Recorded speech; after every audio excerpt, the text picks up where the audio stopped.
अस्सलाम वालेकुम, क्या हाल चाल है। उम्मीद है कि सब लोग ठीक ठाक होंगे। Welcome to the new video. इस वीडियो में मैं आपको ऑपरेटर्स पढ़ाने वाला हूँ। ठीक है, अभी हम सिंपली ऑपरेटर्स को मैं आपको समझा दूंगा। मैं सब ऑपरेटर्स नहीं आपको करवा रहा अभी। असाइनमेंट और बिटवाइस वगैरह वो मैं आपको बाद में करवाऊंगा। अभी मैं आपको बेसिक से समझा देता हूँ। ठीक है, चलें आज के लेक्चर को हम शुरू करते हैं।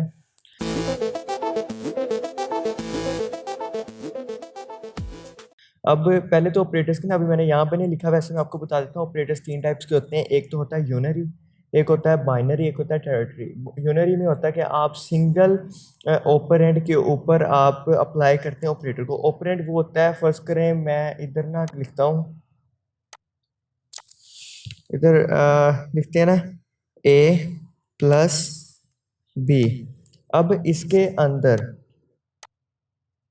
जो ए है ना, ये है ऑपरेंड, और जो ये प्लस का निशान है ये है ऑपरेंड। ठीक है, समझ गए होंगे आप ऑपरेंड और ऑपरेटर के दरमियान में फ़र्क।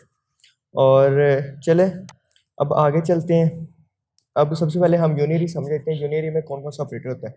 अब जैसे कि मैंने आपको बताया कि यूनरी ऑपरेटर में सिर्फ हम एक ऑपरेंड होता है और उसके हम ऊपर हम ऑपरेटर अप्लाई करते हैं, जिसमें ये डबल प्लस का निशान और डबल माइनस का निशान। डबल प्लस का निशान का मतलब है कि आप ऑपरेंड के अंदर वन ऐड कर रहे हैं, और डबल माइनस में ऑपरेंड के अंदर आप वन माइनस कर रहे हैं।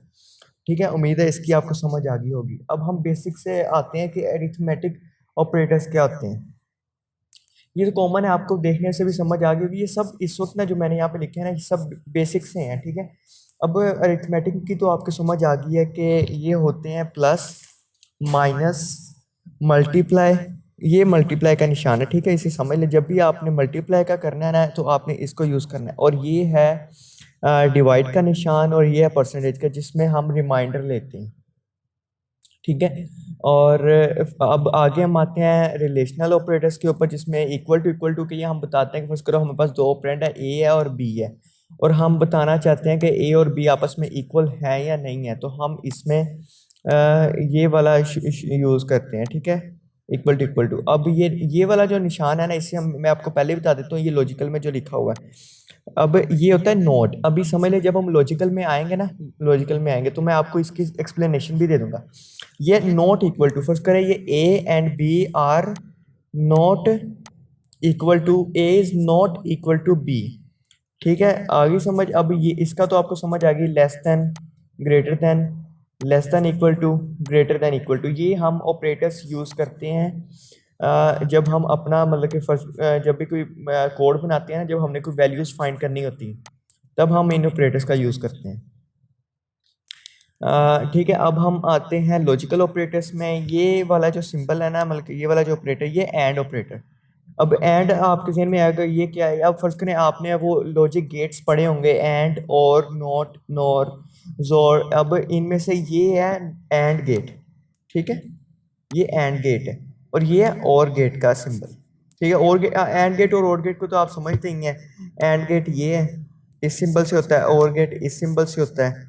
ठीक है, इसकी मैंने आपको ट्रिक बता देता हूँ। फर्स्ट करो, आपने एंड गेट का सिंबल याद रखना नहीं है। अब फर्स्ट करो, ये ए है ना, तो फर्स्ट करो जिसकी शेप ए की तरह होगी, दरमियान में लाइन होगी, वो एंड गेट होगा, दूसरे वाला और गेट होगा। एंड में हम बेसिकली आपको मैं बच्चों की तरह बता रहा हूँ कि एंड में हम मल्टीप्लाई करते हैं। एंड में हम अपनी दो वैल्यूज को मल्टीप्लाई करते हैं, और में हम बेसिकली ऐड करते हैं। ठीक है, मल्टीप्लाई का मतलब है कि फर्स्ट करें, आपके पास दोनों ट्रू होंगे तो आपका आंसर ट्रू में आएगा, अदरवाइज आपका आंसर फॉल्स होगा। ठीक है, मतलब कि आप मल्टीप्लाई करते हैं ना, जैसे कि फॉल्स है जीरो। ठीक है, फॉल्स है जीरो और ट्रू है वन। मतलब कि एंड गेट में हम जीरो और वन को मल्टीप्लाई करेंगे तो आंसर आएगा जीरो। लेकिन यही जब हम और गेट में आते हैं तो हम जीरो और वन को प्लस करते हैं, तो आंसर क्या आता है, वन। ठीक है, ये आपको मैंने बेसिक से बता दी कि एंड गेट और गेट क्या होता है। और अब हम आते हैं लॉजिकल ऑपरेटर्स के तीसरे ऑपरेटर के ऊपर। मैं इसे इरेज कर दूं एक बार। अच्छा, ये ऑपरेटर है नीचे वाला जो लिखा हुआ है, ये वाला, ये नॉट गेट जो मैंने अभी इधर बताया था, नॉट इक्वल टू, ये नॉट का सिंबल है। नॉट ऑपरेटर क्या होता है, नोट ऑपरेटर का ट्रूथ टेबल आप मैं बेसिकली बता देता हूँ कि इसमें फर्स्ट करो आपके पास एक वन है ना, इसमें एक ही इनपुट होती है और एक ही आउटपुट होती है। इसकी आउटपुट इसका उलट आएगा, मतलब वन इनपुट थी तो जीरो आउटपुट आएगा, और जीरो इनपुट थी तो वन, जीरो इनपुट थी तो वन आउटपुट आएगा, मतलब कि ये उल्टा कर देता है लॉजिकली। ठीक है, इसकी आपको समझ आ गई। मैं आपको ऑपरेटर्स का यूज बता देता हूँ कि हमने यूज कैसे करना है कोडिंग में जाके। ठीक है, इसके लिए हमें जाना पड़ेगा कंपाइलर पे। तो कंपाइलर हम यूज करते हैं प्रोग्राम ईज का ऑनलाइन कंपाइलर। तो चलो आज के हम शुरू करते हैं वर्क को। तो आज हम जो बनाने वाले हैं कोड, मैं आपको बेसिकली ऑपरेटर्स, अरिथमेटिक ऑपरेटर्स को यूज करके हम सेल्सियस टू फ़ारेनहाइट करेंगे। ठीक है, मतलब कि हम एक ऐसा कोड, एक ऐसा प्रोग्राम, एक ऐसा सॉफ्टवेयर बनाएंगे जिसमें हमें जब इनपुट में हम जो भी सेल्सियस में टेम्परेचर देंगे और हमें जब आउटपुट मिलेगी वो हमें मिलेगी फ़ारेनहाइट में। तो चलो आज के कोड को हम शुरू करते हैं। सबसे पहले हम हमेशा की तरह अपना कोड की starting include iOS stream using name space std int main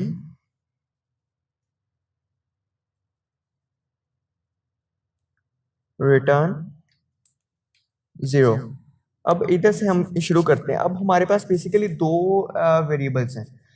एक है हमारे पास सेल्सियस, एक है हमारे पास फ़ारेनहाइट। हम पहले इनको डिक्लेयर कर देते हैं, इंट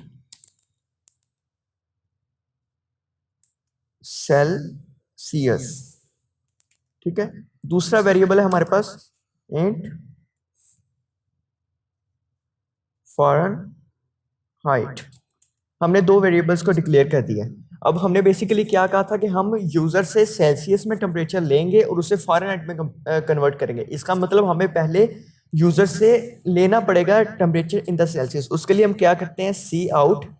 सी आउट मैंने आपको बता दिया था, सी आउट का मतलब होता है कि इससे प्रिंट कर दो उधर, cout enter the temperature in Celsius. अब जो मैंने इधर लिखा है ना, cout enter the temperature in Celsius, अब एज इट इज इधर प्रिंट हो जाएगा जब हम इसे रन करेंगे। ठीक है, अब फर्स्ट मैं इधर लिखता हूँ। अब हमने आउटपुट तो ले ली, आउटपुट के लिए हमें इधर प्रिंट कर दिया। अब हमने इनपुट लेनी है किससे, यूजर से। यूजर से इनपुट लेने के लिए हम क्या यूज करते हैं, सी इन। अब इधर मैं इसे कॉपी करके पेस्ट कर देता हूँ, sorry.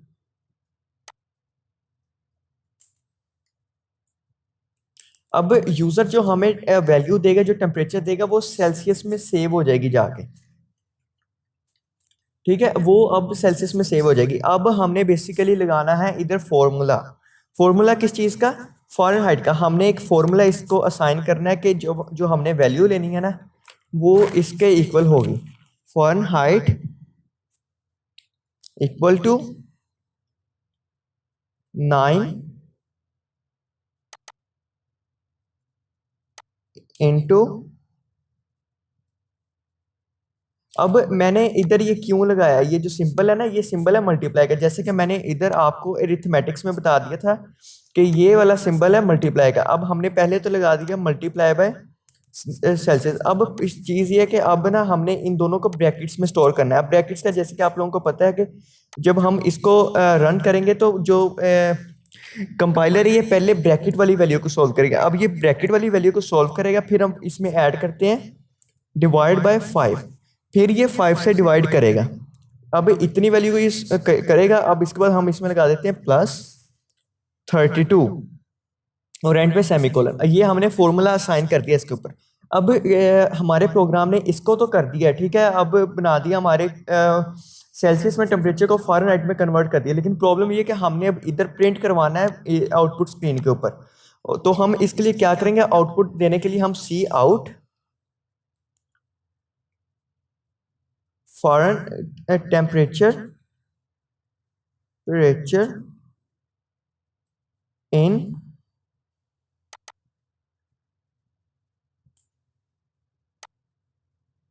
Height, sorry, is equal to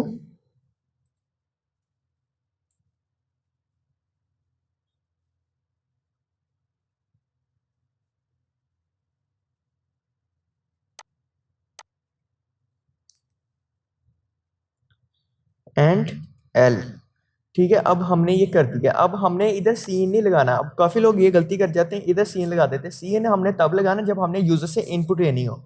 ठीक है, हमने जब सेल्सियस में टेम्परेचर लेना था तब हमने सीन लगाया था। अब हमने प्रिंट करके बस अपना काम खत्म कर देना है। अब हम इसको करते हैं रन।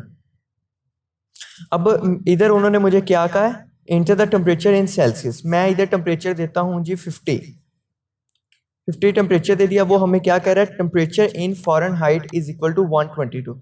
अब ये इधर अच्छा नहीं लग रहा। ठीक है, अब हम ना इसे भी थोड़ा सा मॉडिफाई कर देते हैं, इसमें स्पेस। ठीक है, अब हम ना ऐसे कर देते हैं, दोबारा से 50। अब temperature enter the temperature in Celsius is equal to 50। अब हमें वो आउटपुट में क्या दे रहा है, temperature in Fahrenheit is equal to 122। हमने अपना कोड बनाया, अपना एक सॉफ्टवेयर एक प्रोग्राम बनाया।